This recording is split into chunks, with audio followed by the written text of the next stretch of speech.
Үшінші сабақ. Қызыл қарындаш. Тыңда, қайтала. Послушай и повторяй.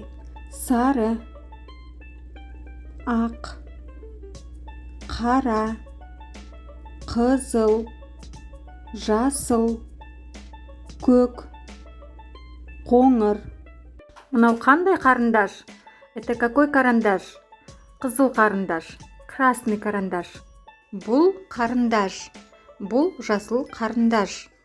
Бұл текше, бұл сары текше.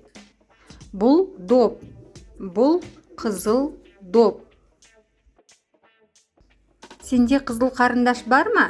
У тебя есть красный карандаш? Я бар, да, есть. Жоқ, нет. Сәлем, сәлем. Сенде қызыл қарындаш бар ма? Я бар. Маған қызыл қарындаш берші. Міне ал. Рахмет. Жаңа сөздер. Ақ, белый, сары, желтый, қызыл, красный, жасыл, зеленый, көк, синий, қоңыр, коричневый, қара, черный.